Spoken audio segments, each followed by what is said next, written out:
Hello everyone.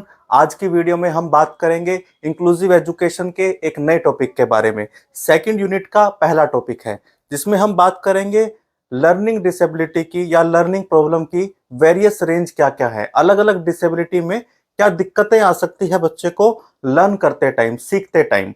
आपको पता है कि बच्चा जब छोटा होता है तब उसकी दिक्कतें अलग होती है, जब वो थोड़ा बड़ा होता जाता है तो उसकी दिक्कतें अलग हो जाती है।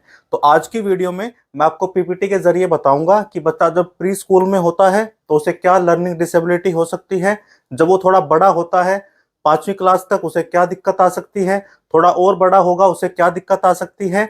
एज ए टीचर हम कैसे इस बच्चे के साथ डील कर सकते हैं।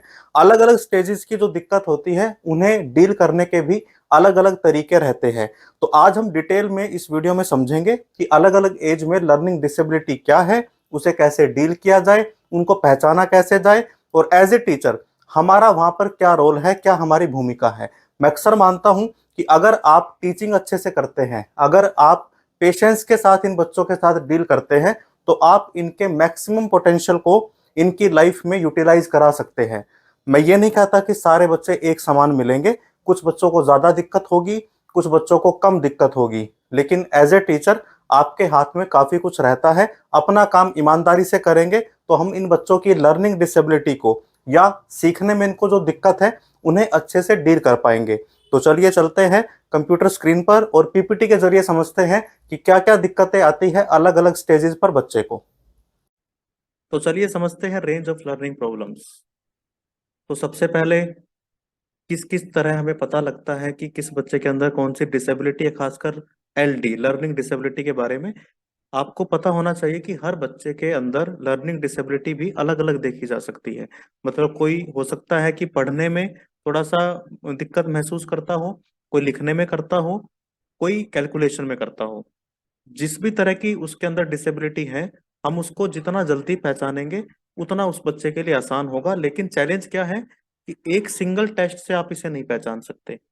मतलब आप ये नहीं कह सकते कि एक आपने टेस्ट लिया और आपको सारी डिसेबिलिटी बच्चे की पता लग जाएगी, ऐसा पॉसिबल नहीं है। तो यही सबसे बड़ा चैलेंज है इसमें।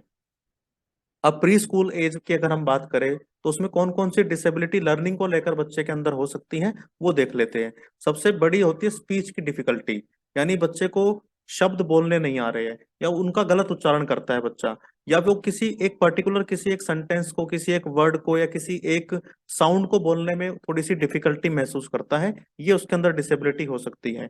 या फिर वो लर्निंग के बेसिक कॉन्सेप्ट अल्फाबेट सीखने में, नंबर सीखने में, कलर को, शेप को, इनके बीच में डिफरेंस करने में, इनको लेकर उसे कुछ डिफिकल्टी हो सकती है, लर्निंग डिसेबिलिटी हो सकती है। या फिर वो अपनी पेंसिल पकड़ने में, सीजर पकड़ने में, या उसके जो फाइन मोटर स्किल है उनमें उसे डिफिकल्टी हो सकती है। क्योंकि अगर उसे फाइन मोटर स्किल में डिफिकल्टी है तो उसके लर्निंग की डिसेबिलिटी के साथ जुड़ता है वो, क्योंकि फिर वो पेंसिल होल्ड नहीं कर पाएगा, पेन अच्छे से पकड़ नहीं पाएगा, सीजर वगैरह अच्छे से पकड़ नहीं पाएगा, और जो बेसिक कॉन्सेप्ट उसके लर्निंग के हैं उन्हें पूरा नहीं कर पाएगा। और जो चिल्ड्रन इस तरह की लर्निंग डिसेबिलिटी के साथ स्ट्रगल करते हैं, उनके कुछ आप देख सकते हैं उनको कहाँ कहाँ संघर्ष करना पड़ता है, वो हम देख लेते हैं। पहला उसको संघर्ष करना पड़ेगा फाइन मोटर स्किल डिफिकल्टीज में, यानी वो अपने बटन अच्छे से नहीं बांध बंद कर सकता, अपनी जिप अच्छे से बंद नहीं कर पाएगा, अपने जूते अच्छे से नहीं पहन पाएगा। तो यहाँ से पता लगता है कि अगर वो ये काम अच्छे से नहीं कर पा रहा है जो कि फाइन मोटर स्किल से रिलेटेड है, तो फिर वो अपने पेंसिल, पेन, रबड़, इनको भी ढंग से उसकी ग्रिप नहीं बनेगी।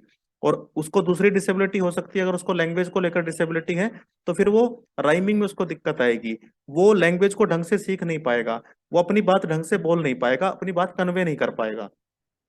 अब अगर बात करें एज 5 to 9 की, तो इसमें उसको जो डिफिकल्टी आती है, सबसे ज्यादा डिफिकल्टी उसको आ सकती है कि वो कनेक्शन नहीं बिठा पा रहा है लेटर और साउंड के बीच में, या फिर उसे सही से उच्चारण करना नहीं आ रहा है, या फिर उसको ये समझ में नहीं आता कि इस लेटर की शेप क्या बनेगी, इस लेटर को लिखना कैसे है। ये भी एक लर्निंग डिसेबिलिटी का एक बड़ा साइन आपको दिख जाएगा अगर बच्चा 5 से 9 साल की एज में ऐसा करता है। या फिर वो कैसे स्ट्रगल करता है, दो साउंड को इकट्ठे मिलाने में उसको दिक्कत आती है, या फिर वो कोई अलग तरह के साउंड जो थोड़ा सा डिफिकल्ट है लैंग्वेज का, उसको बोलने में बहुत डिफिकल्टी महसूस करता है, बार बार प्रैक्टिस के बाद भी उसे बोल नहीं पाता। तो ये भी एक साइन है। और नया जो उसे कोई लर्निंग स्किल अगर आप सिखाओगे तो उसकी जो गति है वो बहुत धीमी रहती है। बार बार स्पेलिंग को गलत बोलता है, बार बार वो एरर करता है, वो समझ नहीं पाता कि किस शब्द के साथ कौन सा आपका इसका इसकी इमेज बनेगी, इस शब्द के साथ आपको किस तरह का साउंड लगाना है, इसकी स्पेलिंग क्या है। बहुत सारी डिफिकल्टी उसको फिर आएगी और जिसकी वजह से वो धीमा सीखता रहेगा अपने उस एज ग्रुप के अंदर। बेसिक मैथ्स के कॉन्सेप्ट उसको समझ में नहीं आते, बेसिक कैलकुलेशन वो नहीं कर पा रहा है अगर, तो भी हम मानेंगे कि उसके अंदर लर्निंग डिसेबिलिटी है। या फिर उसे सीक्वेंस और इन्फॉर्मेशन को याद करने में दिक्कत आ रही है। वो चीजों को बता तो देता है लेकिन सीक्वेंस नहीं बता पाता कि एक के बाद कौन सी दूसरी है, तीसरी कौन सी है, चौथी कौन सी है। यहाँ उसे दिक्कत आती है। अब अगर हम एज को आगे लेके चले 10 से 15 में, तो यहाँ पर उसे दिक्कत आ रही है कि वो पढ़ने की जो उसको समझ में आना चाहिए था पढ़ने के बाद, उसमें उसको दिक्कत आ रही है। मैथमेटिकल स्किल, उसके कैलकुलेशन वाले स्किल में उसे डिफिकल्टी आ रही है। जो कि 10 से 15 साल की बच्चे के अंदर जो स्किल होना चाहिए था, जो रिक्वायर्ड स्किल था, वो उसके अंदर नहीं डेवलप हो पाया। या फिर वो अपने काम को ढंग से ऑर्गेनाइज नहीं कर पा रहा है। वो अपने डेली टास्क को, अपने बैग को, अपने बुक्स को अरेंज नहीं कर पाता ढंग से। तो ये भी साइन है कि उसके अंदर कोई लर्निंग डिसेबिलिटी हो सकती है। और यहाँ से फिर उसको हमें थोड़ा सा उसके ऊपर हमें एक अपनी नजर रखनी पड़ेगी कि क्या उसके अंदर सच में डिसेबिलिटी है या बच्चा लापरवाह है।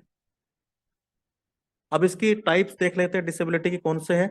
जैसे आपको पता है कि इंटेलेक्चुअल डिसेबिलिटी की अगर बात करें तो लर्निंग डिसेबिलिटी, ये आपकी जो इंफॉर्मेशन की प्रोसेसिंग है उसकी एबिलिटी से हम इसको इस पर बात कर रहे हैं। जबकि आप देखेंगे कि इन बच्चों का जो आईक्यू है वो एवरेज या एवरेज से ज्यादा हो सकता है। मतलब इंटेलेक्चुअल डिसेबिलिटी नहीं है ये सिर्फ लर्निंग डिसेबिलिटी है। यानी इनकी बुद्धि में दिक्कत नहीं है, बस थोड़ा इनको सीखने में थोड़ी दिक्कत आ रही है। या फिर एक तरीके से इनको दिक्कत आ रही है कि एक तरीका जो हम लेते हैं अपनी एजुकेशन सिस्टम में, वहां उसको दिक्कत आ रही है कि उस तरह वो बच्चा नहीं सीख पा रहा है। आईक्यू की दिक्कत नहीं है कि इनके अंदर बुद्धि क्षमता कम है, वो बिल्कुल इनकी अच्छी हो सकती है या एवरेज से ज्यादा हो सकती है। तो अब 3 तरह की मेन डिसेबिलिटी आती है बच्चे को, या तो रीडिंग में, या रिटन में, या मैथ में। यानी या तो बच्चा रीड नहीं कर पा रहा है या लिख नहीं पा रहा है, या फिर वो कैलकुलेशन में उसको दिक्कत आ रही है।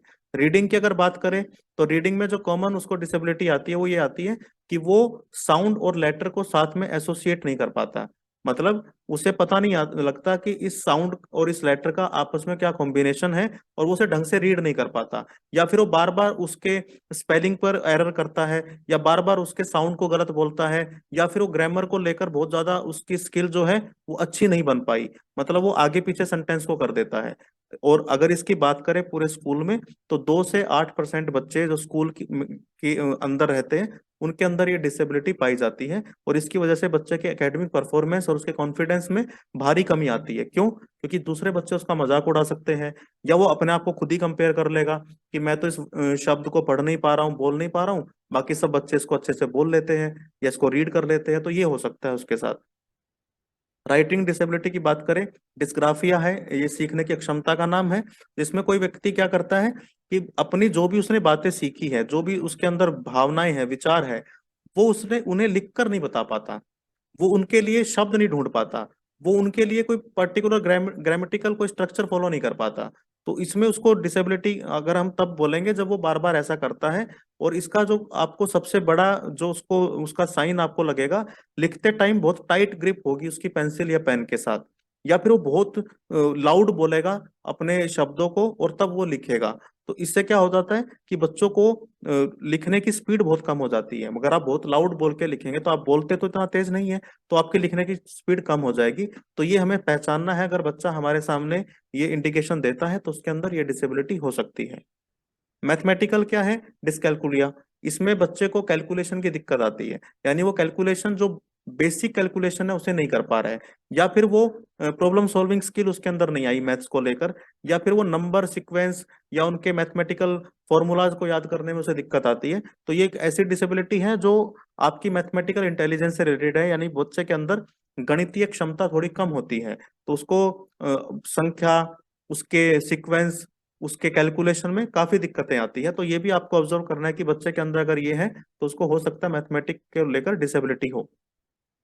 अब इनको कैसे पहचानेंगे और इनका ट्रीटमेंट क्या है? सबसे पहली बात जो हमने शुरू में बताई है आपको कि एक सिंगल टेस्ट नहीं बता सकता कि बच्चे के अंदर कौन सी एलडी है यानी लर्निंग डिसेबिलिटी है। आपको बार बार इसकी असेसमेंट करनी पड़ेगी, बार बार ऑब्जर्वेशन करनी पड़ेगी। आपको बच्चे का आईक्यू टेस्ट लेना पड़ सकता है, परफॉर्मेंस टेस्ट लेना पड़ता है, ऑब्जर्वेशन करनी पड़ती है, पेरेंट्स के साथ बात करनी पड़ती है, टीचर बच्चे को देखता है। तो बहुत सारी चीजें इकट्ठी मिलकर बता पाएगी कि बच्चे के अंदर इस तरह की डिसेबिलिटी है। कोई एक सिंगल टेस्ट, कोई एक सिंगल दिन में नहीं पता लगता इस बारे में। तो ये बड़ा हमें ध्यान से देखना है। अब अगर बात करें सीखने की क्षमता वाले जो बच्चे हैं, तो उनको कैसे बेनिफिट दिया जाए, कैसे उनको हम बाकी बच्चों के साथ मिलाए, इसके लिए जरूरी है कि जल्दी से उनकी पहचान कर ली जाए। और उनकी एकेडमिक परफॉर्मेंस के लिए, उनके वेलबींग के लिए हम तभी से प्रयास शुरू कर दें, अर्ली एज से। यानी ऐसा ना हो कि बच्चे के अंदर डिसेबिलिटी तो थी और हमने ध्यान नहीं दिया, फिर वो एक टाइम पर ऐसा हो जाएगा कि उस बच्चे के साथ डील करना मुश्किल हो जाएगा और उस बच्चे को हम बाकी बच्चों के साथ इक्वल नहीं ला पाएंगे। उसकी एकेडमिक परफॉर्मेंस बाकी बच्चों जितनी अच्छी नहीं हो पाएगी। तो ध्यान दीजिए, शुरू में ही हमें इसको देखना है। और आप एक बात अपने दिमाग में बैठा के चलिए कि लर्निंग डिसेबिलिटी दवाइयों से ठीक नहीं होती, मेडिकल ट्रीटमेंट नहीं है इसका। यानी कोई भी ऐसी दवाई नहीं बनी कि जिसको आप खिला देंगे बच्चा लिखना सीख सीख जाएगा या बोलना सीख जाएगा या फिर वो शब्दों की स्पेलिंग क्या है उसे सीख जाएगा। हाँ, थेरेपी, काउंसलिंग, प्रैक्टिस, ये सब उसकी हेल्प करेंगी, दवाई इसमें काम नहीं आएगी। तो हमें बहुत जल्दी बच्चे को पहचानना है कि बच्चे के अंदर कौन सी डिसेबिलिटी है और उसके अकॉर्डिंग हमें एक्शन लेना है।